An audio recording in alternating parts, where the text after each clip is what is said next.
Let me explain what I mean when I say all white people are racist. All white people are racist does not mean all white people are bigots. Black people saved your political life in the primaries this year. They have things they want from you, and one of them is a black woman running mate. What do you say to them? But making those comments, those racist comments, do not help. And if you kick every Latino out of this country, then who is going to be cleaning your toilet, Donald Trump?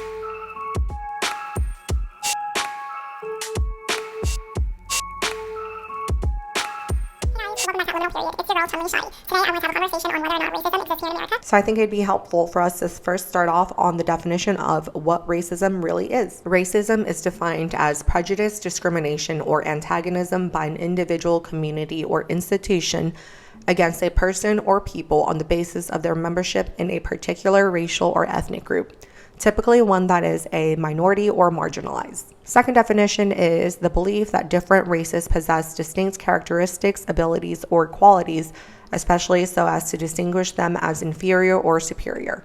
So that was a lot, and in my perception, racism is prejudice or discrimination or belief that different races possess different distinct characteristics, abilities, or qualities, especially so as to distinguish them.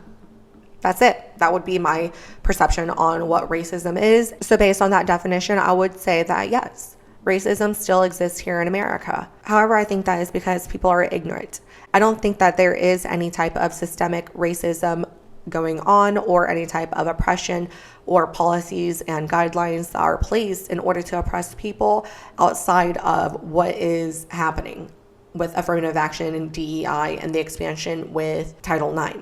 So because racism is not a systemic problem, I don't think that we can actually put laws and policies into place in order to fix and address racism. We actually need to unpack the conversation around race and race relations, then we can actually address the problems. And a lot of times it's going to be cultural issues as well as the lack of understanding and lack of knowledge or ignorance of each other's cultures. I think this entire conversation has been hijacked by the different political parties, and whether it is you think that there are certain races that are oppressed or you think that racism completely in itself does not exist, I think it again becomes very polarizing and it turns a lot of people off because racism does exist. Like I say, it does exist. Underestimated Nikki Haley in Iowa. I mean, she did come in third place, but I was surprised that anybody turned out to vote for her. And it turns out that the reason that Nikki Haley got votes is because Democrats are crossing over and voting for her. And Nikki understands that. Of course, she understands that if she wants to secure even more Dem votes, she's going to have to lean into the race narrative. Listen to Nikki Haley doing exactly that as she sat down with an NBC reporter to talk about her childhood. Let's hear what she had to say. We were the only Indian family in our small southern town. I was teased every day for being brown. So anyone that wants to question it can go back and look at what I've said on how hard it was to grow up in the deep South as a brown girl. I mean, I believe her. I mean, yeah, I understand that Nikki probably has assimilated well to society. However, she's pretty old, right? Like, or I'm not gonna say she's old because that's relative, but isn't she in her 50s? So I would say that her going to school and being brown in the deep South, if she actually stayed in a rural area, it's very possible that she dealt with racism or a form of racism, discrimination, bullying, or whatever it is because of her race. Yeah, she's a brown girl now, and she wants us to believe that she was teased every day in the non-segregated South. Again, she was born in 1972. She graduated high school in 1989, but every day she claims that she was teased because she had brown skin, which is stunning to me because, I mean, I obviously can't claim to know. Yes, there's no more laws in the books as far as segregation goes. However, once again, like I said, the issue with racism is not really a policy issue. So it doesn't matter if that policy is there or not necessarily. It is how people treat each other. So although these rules were lifted or these laws were abolished, does that mean that we're all just hugging each other, kumbaya, loving on each other? No, you're still going to have these implicit bias that exists. So I just want to add that. What it was like to grow up in the Jim Crow era. Neither, by the way, can Nikki Haley, because she didn't grow up during it. But not even my grandfather, who did, says that he was teased every day. But Nikki was, because apparently she's Indian. And so people were just following her, I guess, and going, ah, brown girl, brownie, Pillsbury brownie, or something like that. Doesn't really pass the sniff test. Of course, we can't go back to evaluate that statement. We can't say for a fact that it's untrue, even though I'm confident it's a lie. So I know we can't go back in time and go back to the 70s or 80s whenever Nikki was going to high school. However, I want to share some of my own personal experience. As I've mentioned in the past, I did move to a rural town during my middle school and high school years, and I guess I was just old enough to be able to observe the differences between Atlanta and this small southern town. And the difference was stark. It was a very big difference. Not only did the people around me, I don't want to necessarily say lack diversity, but I showed you guys the demographic of that town in a previous video, but it is 60-70% black in that town, 30% white, and the rest was just minority, less than 1% Asian, and less than 1% Hispanic. That town did lack a lot of diversity as compared to Atlanta, and this was in the early 2000s. And sometimes when I try to tell my friends that, they think I'm exaggerating, or maybe that's just your reality. Maybe that's just your perception. No, there weren't any rules in place. There weren't any laws in place. But you could see the differences in how people clicked up. You know, it's like you would see that we had a basketball cheerleading squad, which operated a lot more like a step team. And then you had your football cheerleading squad, which was predominantly white. You had a lot of the black students living on a certain side of town and a lot of white students living in another side of town. And once again, because I don't fall into any particular box, I was able to make this observation. And I actually found a clip from a neighboring town. And this is literally the county right next over. And these are very small towns, so people are very spread out. And it was the town right next over, less than a 20-minute drive from my high school to their high school. And I found a news clipping that actually documented the first integrated prom that this county had. And again, these towns are so small that the high schools are by the counties, okay? But the first integrated high school prom happened 11 years ago. Okay, so with Nikki being from the 70s and 80s when she was in high school, I can only imagine. And again, it's going to vary because in Atlanta, we've always had integrated prom, or at least like that's all I've ever seen in yearbooks of years past. Like I've always known people to have been a lot more integrated. However, in the Deep South, things weren't like that. So check out this clip. These teenagers are attempting to do something that has never been done before in tiny Wilcox County, Georgia, home of the Wilcox County High School. We're basically making history in Wilcox County. This prom is integrated. Wilcox County High has never had an integrated prom. Instead, for as long as anyone remembers, there has been one prom for white kids and one prom for black kids. And for a lot of people who might not have grown up like that, who might not have seen that, that would have been an oh my gosh moment, like what the hell, right? Like let's organize a integrated prom immediately. However, the fact that it was able to exist and go on that long separated shows you that this is just ingrained into people's environment. This is just a product of their environment. It has been normalized to them. Therefore, no one fights back. People just go off to their own proms. I came home one day from school and we had been talking about in class, you know, we were juniors at the time. So we been talking about prom and what all we wanted to do, how we wanted it to be. And when I got home, I kind of realized the fact that in our county, we have a black prom and a white prom. I hang out with everyone. I get along with all the kids at my school, black, white, Hispanic, Asian. So I felt that we should have one together. So I talked to my best friend about it. And within a week of us announcing that this is what we're going to do and trying to get help and support in our county, we already were getting cold shoulders and smart remarks made or ugly glares. It literally spread like wildfire. Wilcox County, in general, don't like change. Okay, the people that do like change, there hasn't been enough of them. Not a to lot make of a small difference. towns. You know what I'm saying? To stand up and say. Thing is, it's harder to stand out when you're in a small town because a lot of times they might not have been always exposed to this type of thinking.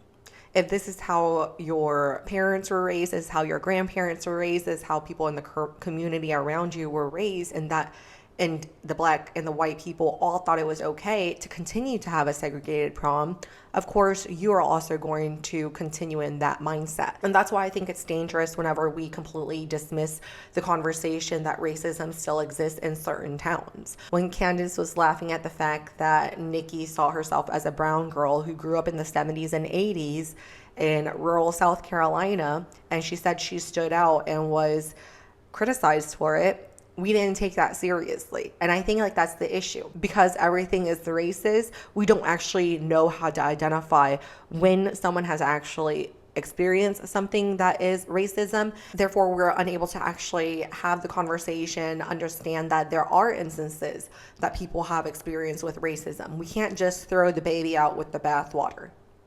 And I think that's why we, again, need to have more conversations so that we can be more aware of people around us. We all have different experiences, and maybe for you, Candace, you grew up in, I believe, Connecticut. Maybe you didn't have to deal with a lot of the issues that people in the South had to deal with. And it's okay. It's okay. We just have to have the conversation so that you can feel where they're coming from or where I'm coming from.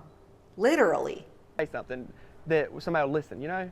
But finally there has been somebody that stood up and somebody's listened, and I'm happy for them.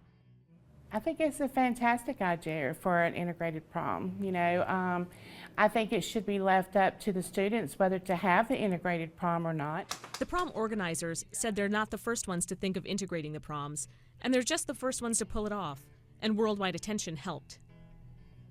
When I asked Mauricia if she was nervous, she said she was, about her dress, about senior walk, all the stuff kids going to prom are supposed to be nervous about.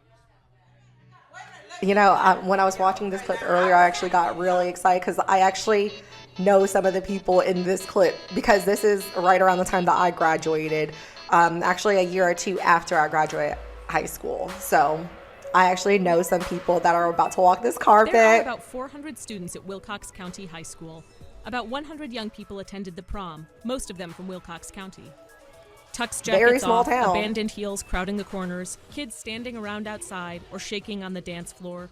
Wilcox County High School leaders say they're considering whether to start something new of their own next year, a school-sponsored prom for all students. Yeah, so again, this is a clip from about 10 years ago, 11 years ago, so I'm very happy for them, and I hope that they continue to have integrated proms. Crazy that we have to say that in the year 2000s, but we have to address issues and people from where they're at and not just assume that everyone is living in the same time and space and had the same experiences as you. You have to understand that racism is taught. And because it is taught, once again, we cannot address it with laws and policies and forcing people to accept one another.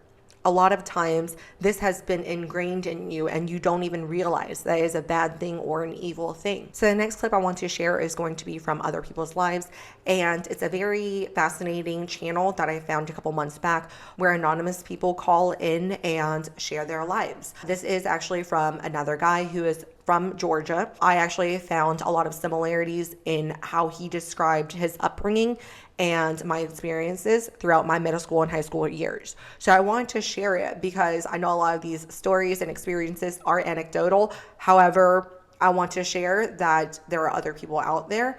And again, this is the real issue with racism. What he experienced, that's real.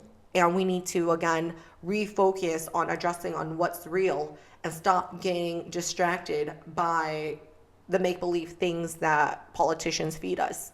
We're going to be getting a very unique perspective from a man who was raised to be racist. And he's here to talk about how his upbringing, how racist and homophobic values were forced on him as a child, and how it ultimately impacts him today. So we've got the guest on the line. Thank you so much for being on today.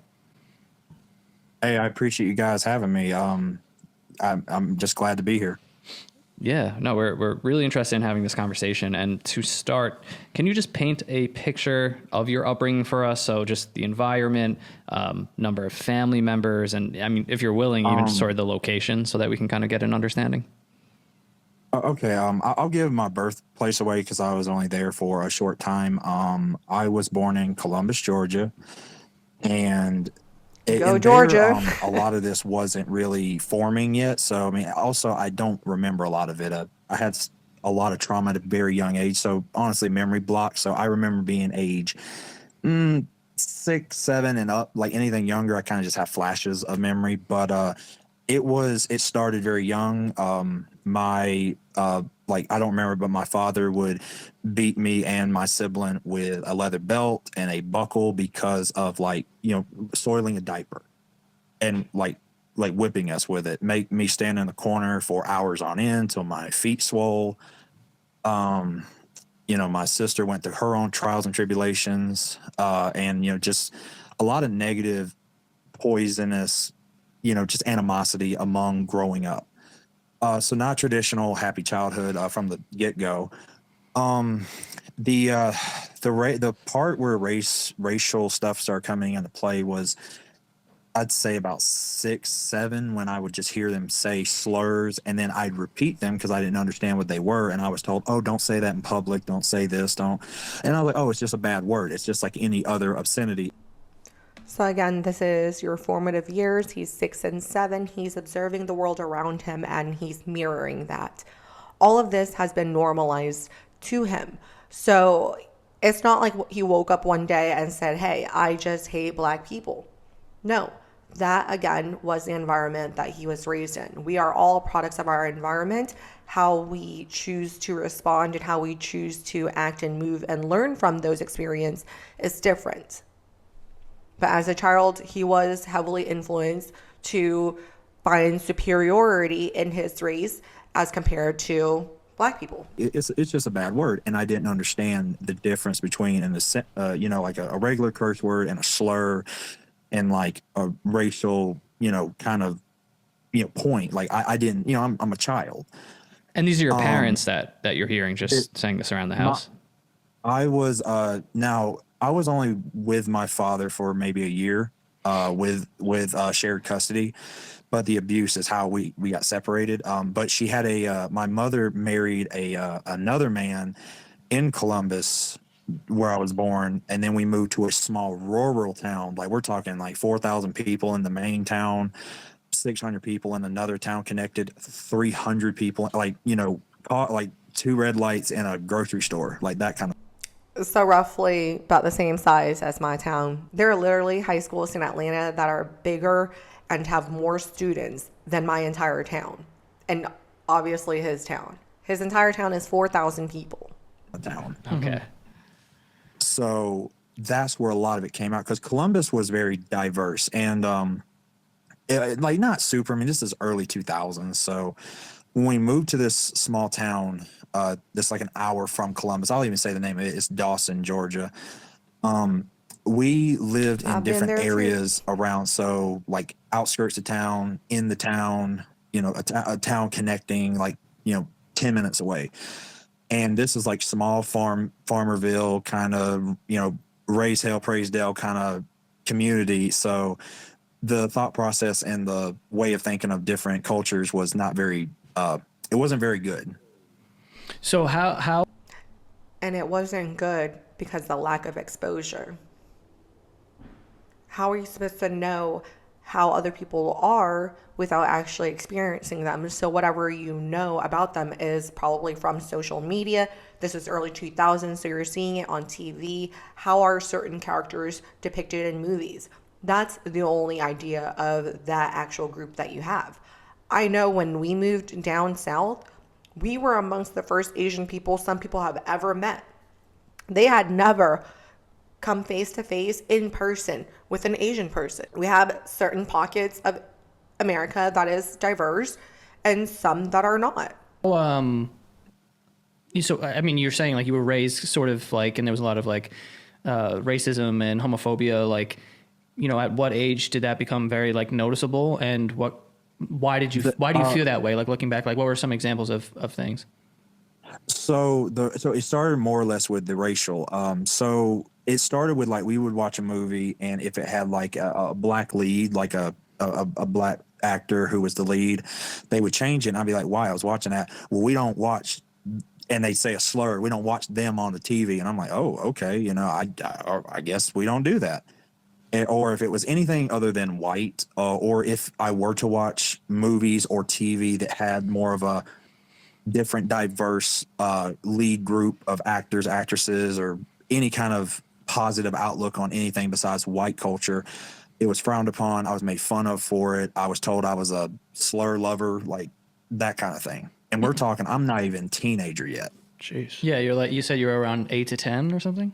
Yeah, this is this is a pattern. So it started about 8, like I noticed it at 8.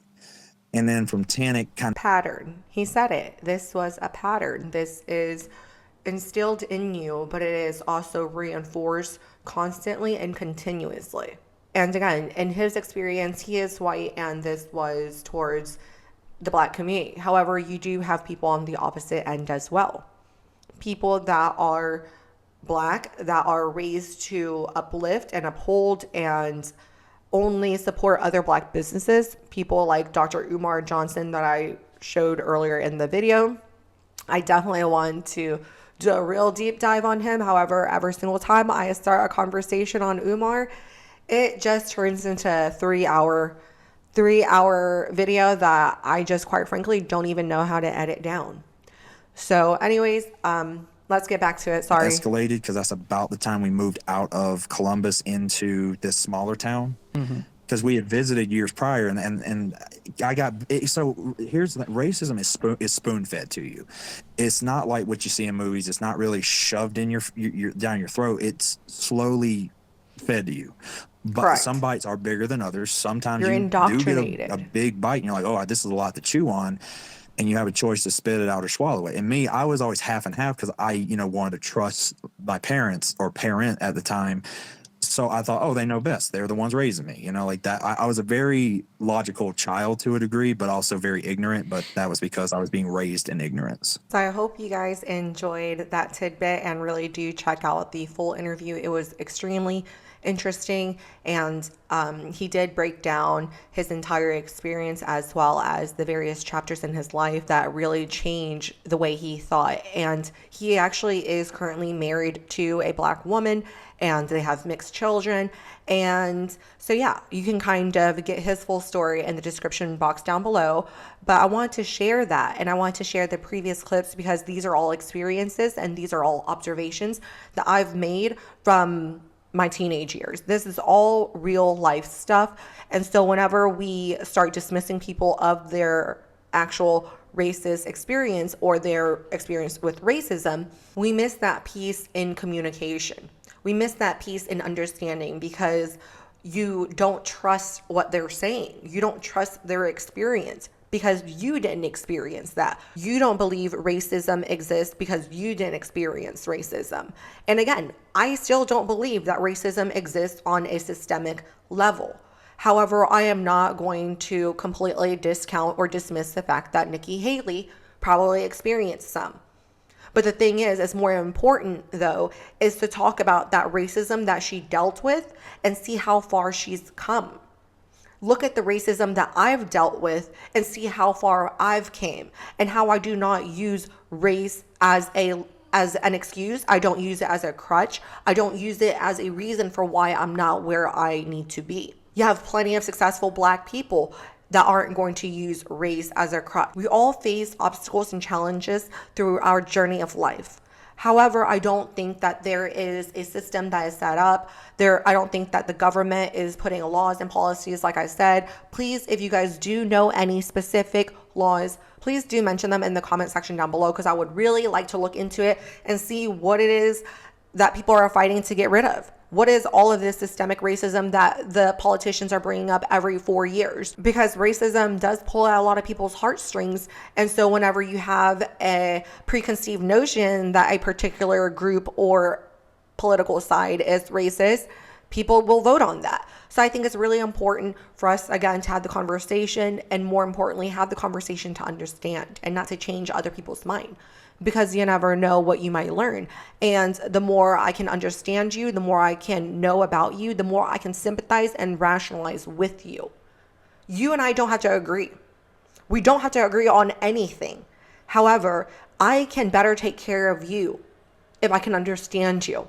And as a community, as a society, as a nation, that's what we need to start doing.